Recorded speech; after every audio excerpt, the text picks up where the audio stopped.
ẹ káàbọ̀ sórí ìkànnì wa ẹ farabalẹ̀ fún dáadáa fídíò tó ń ṣó lẹ́gbẹ̀ẹ́ wa ṣì máa pílẹ̀ fún inú fídíò tí àwọn lẹ́gbẹ̀ẹ́ wa ẹ wọ́ tún pẹ́ẹ́pẹ́ gàṣítẹ́ bá ń gbọ́ àṣírí pẹ́rẹpẹ́rẹ òun lọ́tí nínú fídíò ẹ wo ṣe rọ́ọ̀nì àbí òótọ́ òun nìkan tí ẹ̀yìn yìí sọ ẹ wò gbogbo ẹ̀lẹ́ máa gbọ́ lẹ́kùnrẹ́rẹ́ lórí ìkànnì wa lénìí tó bá yẹ pé ìgbà àkọ́kọ́ rí tẹ̀ dáa kọ̀ọ̀kan ní bá wa subscribe like comment kẹ́ share lè máa jẹ́ wá fún kọ́ńtẹ́ǹtì ní ìgbàkúgbà lórí ìwé tó bá fi lè tẹ̀lé máa ṣùgbọ́n ìmọ̀ àti òye ẹ wò láìfò pàpọ̀lọpọ̀lọ gbòdò bóyá fídíò náà rèé ẹ̀ka ṣùgbọ́n abẹ́ kó.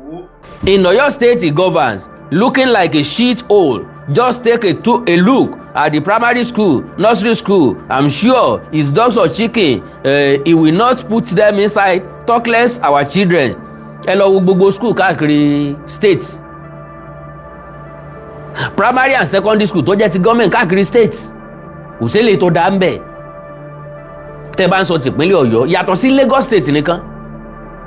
Tẹ́ bá ń sọ tìpínlẹ̀ Ọ̀yọ́ ẹ lọ ìpínlẹ̀ Ògùn kẹ́ lọ fojú lóúnjẹ. Ẹ wá ìpínlẹ̀ Ọ̀ṣun kẹ́ wá fojú lóúnjẹ. Àwọn iléèwé táwa ti ka primary school gbogbo àwọn kíláàsì yìí ò sí ń bẹ̀ mọ́. Àwọn iléèwé tá a ti ka secondary school gbogbo àwọn kíláàsì yìí ò sí ń bẹ̀ mọ́. Ọ̀pọ̀lọpọ̀ iléèwé ló ti dájere. Ọ̀pọ̀lọpọ̀ iléèwé ló ti wó dànù. Ọ̀pọ̀lọpọ̀ yàrá àkàwé ló ti wó dànù. So tí Ṣèyí Mákindé ò bá ṣe nǹkan kan ń bẹ̀ wọn ọlọ́nà tẹ́ fi gbà tẹ́ fi bá ṣẹjọ́ lé lórí. Now gẹ́gẹ́ bí nǹkan tí mò ń sọ ìkan nínú àwọn torí kó yọ nínú ìjàmbá ọ̀hún nínú ìṣẹ̀lẹ̀ ìjínigbé ọ̀hún Mr. Zaccheaus Ọlátúndé bàbá yìí sọ̀rọ̀ ó ṣàlàyé bí ìrìn àjò àwọn ṣe jẹ́ torí pé ẹnìkan náà bá mi sọ̀rọ̀ láàárọ̀ yìí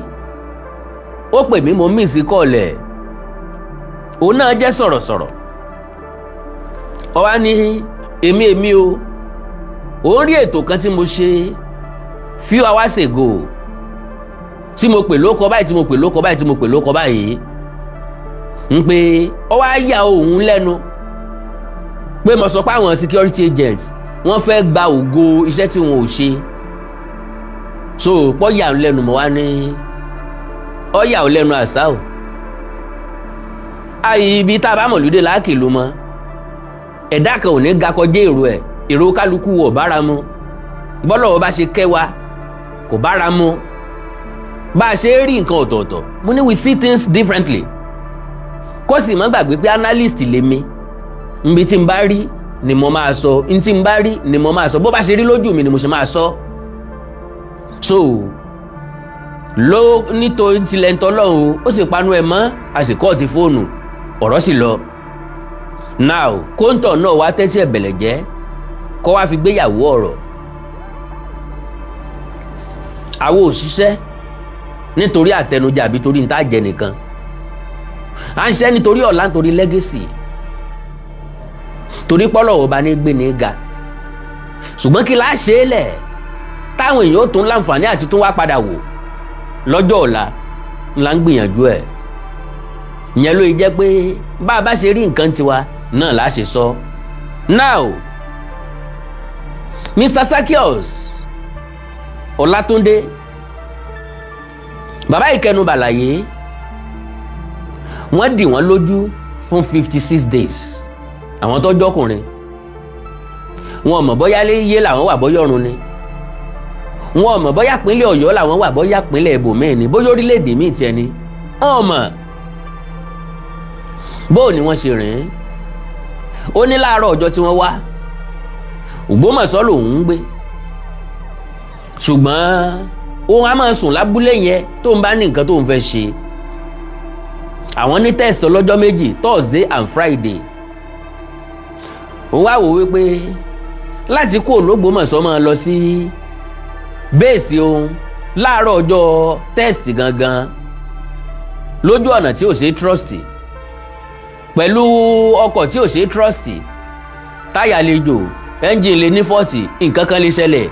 kó wọn mọ́ dára òun lọ́wọ́ kọ́ kó wọn dúró síbẹ̀ náà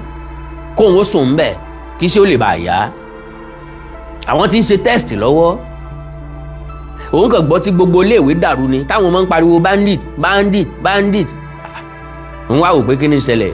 àwọn akẹ́kọ̀ọ́ ti gbójú wíńdò bọ́ta olùkọ́ kejì táwọn jọ ń coordinate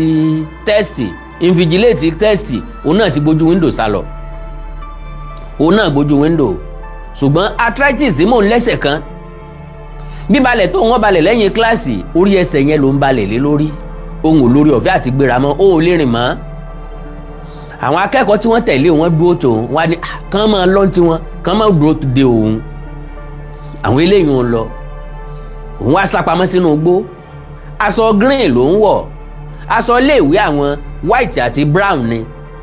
funfun dùn dámọ̀ lábẹ́ igbó ṣùgbọ́n green òun lẹ̀ bẹ́bẹ́ sáàrin Akíntọ́lá ń bẹ̀ pẹ̀lú igbó tó tíìk tòdí ẹsẹ̀ pé agbésùnmọ̀mí kan tó rí òun kò mọ̀ pé èèyàn ni ó dẹ̀ tẹ òun lẹ́sẹ̀ mọ́lẹ̀ kọjá ṣùgbọ́n tòsíbi tó ń wà akẹ́kọ̀ọ́ kan ń bọ̀ tó ń jóbìnrin ó rí òun kò wá lọ mọ́ òun sọ pé kó máa lọ kó máa sá lọ kò lọ ó dúró sí tòsí ọ̀kan wájú òun akẹ́kọ̀ọ́ òun ni wọ́n mú làkẹ́kọ̀ọ́ wá wọ̀dọ̀ òun ló wá rẹ́rìn wíwò tó wọ̀dọ̀ tó rẹ́rìn ní làwọn yẹn fi mọ̀ pé èèyàn bẹ́ẹ̀ náà fi bẹ̀rẹ̀ sábẹ́ igbó náà fi ró òun ó ní bọ̀bọ́ yẹn kọ́kọ́ sí àwọn ojú ẹ̀ ń gbé ṣé èèyàn lélẹ̀ àbí kíni ìgbà tó rí pé èèyàn ló wá ní kó wọ́n jáde bọ́n ṣe mú àwọn nìyẹn àti gbọ́ gbogbo ìrìn àjò bí wọ́n ṣe rìn dénú igbó bọ́n ṣe fi mọ́tò principal gbé wọn débi tán ti fọ̀kadà gbé wọn kí n má bàa lo àmì fàágùn because ẹ máa gbọ́rọ̀ lẹ́nu máa yẹn gangan fúnra lára ẹ̀ ó máa explain Kẹ́mi Àkàndá ọ̀rọ̀ Awíkonko tó máa tẹnu mọ́ nǹkan lemọ́lemọ́ tàbí kí n tó sọ wípé wọn gba nǹkan gbọ́ òun láti jẹ́ pé mo kẹ́fi tàbí mo rí Ọlọ́run kẹ́mi bẹ́ẹ̀ mo ní ẹ rescue àwọn èèyàn àwọn security agent láwọn neutralize àwọn kan àwọn arrest àwọn kan kí ló dé tá a rí picture àwọn tẹ arrest they are not suspect again ẹni tá a bá pa lọ́wọ́ ẹ̀ ló fapá já that is ọwọ́ wọn lẹ ti bá àwọn èèyàn ókè o ẹ wá gbà wọ́n jáde ọ̀daràn làwọn tẹ́ tó mú wọn ìsàfurasí ókè ó yẹ ká rí picture wọn kódà kan já furasí ọ̀daràn ṣe bẹ́ẹ̀ ń pàrédè àwọn ọmọ yahoo ẹ̀ ń pàrédè àwọn tó jalè ẹ̀ ń pàrédè àwọn tó górí àwọn tó lọ wú òkú oríṣiríṣi lẹ́ ń pàrédè kí ló dé tẹ̀lé pàrédè àwọn àjọmọ̀gbé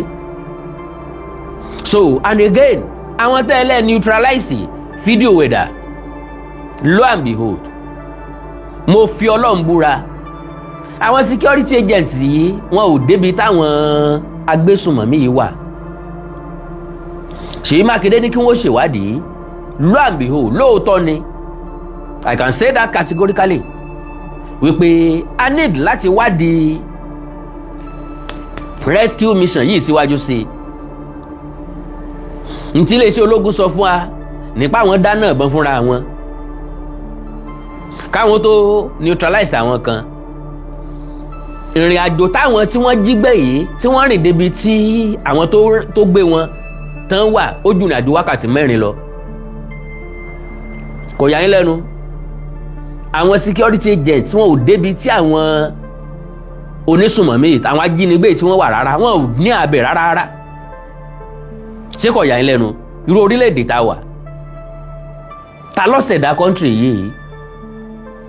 ta ló fi rọ́pìlẹ̀ ilé ayé wa ta ló ní ká máa tanra wa ká sì máa gbára wa gbọ́ oríṣiríṣi àwọn èèyàn ń sọ̀rọ̀ Mr. Awíkonko eléyìí tó máa tà ń bẹ̀ nípa rí àwọn ọmọ yẹn gbà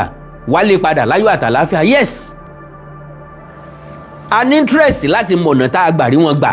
padà ó yẹ ká mọ̀ so kí n má gbà kókò n fẹ́ kọ́rọ̀ tó kù ó jáde lẹ́nu mi mo fẹ́ kó jáde lẹ́nu Mr. Sakios fúnra lára ẹ̀ kó ṣàlàyé bí Ṣú ṣe kú ọjọ́ tí wọ́n rìlíìsì ẹ̀ tán rìlíìsì wọn ó láwọn báńdì yẹn wọ́n láwọn ò kì í ṣe báńdì àwọn ò kì í ṣe Boko ISWAP làwọn wọ́n ní kọ̀mándà nínú igbó wọ́n ní overall commander aláṣẹ now ọjọ́ tí wọ́n fi àwọn lẹ̀ yìí wọ́n kàn déédéé dé láàárọ̀ wọ́n dẹ̀ ń bá wọn ṣàwàdà wọ́n dẹ̀ sọ pé ó dá o tẹ́lẹ̀tẹ́lẹ̀ gba táwọn débẹ̀ wọn ò jẹ́ káwọn gbàdúrà ńgbà tí kò wá sí ọ̀nà àbáyọ pẹ̀lú ọ̀rọ̀ àwọn àti gọ́fìmẹ̀ntì wọ́n wá lókè káwọn mọ gbàdúrà ṣùgbọ́n káwọn mọ gbàdúrà lórúkọ Jésù káwọn ó sì mọ jẹ́ káwọn gbọ́ pé àwọn ń gbàdúrà ńgbọ́ wá tún di àárọ̀ njọ́ tó ń fẹ́ fi wọ́n lẹ̀ ń wá ní àdúrà yín ti gbà torí pé láàárọ̀ ilẹ̀ ń lọ. Can you imagine that? Kì í ṣe pé security agents ló débẹ̀ tó bá wọn jà tó gbà wọ́n wálé. Àwọn rìn lọ síbi tí àwọn páàkì sí tí mọ́tò wọn lè dé. Ọdún 8 tí wọ́n bá ń wá nugbó yẹn wọn ò lè ríbi tán kó àwọn èèyàn yẹn sí. Tactics tó lọ ń fáwọn DSS láti arrest, láti mọ àwọn family àwọn yẹn, láti arrest àwọn family wọn, fi fídíò hàn wọ́n ló rescue àwọn Oríire school children o àtàwọn teacher wọn. Ẹ gbọ́ mi dáadáa, àdéhùn dẹ̀ ti wà láàrin àwọn security agents yẹn àtàwọn ajínigbé yẹn. Tá a bá ti fa àwọn students yìí lẹ̀ ẹ fa àwọn family wálẹ̀ bó dẹ̀ ṣe rí nìyẹn. Kí ló dé tí gọ́ọ̀mẹ̀ntì ò rìkọ́ọ̀dù family yìí àwọn ajínigbé yìí tí wọ́n ò rìkọ́ọ̀dù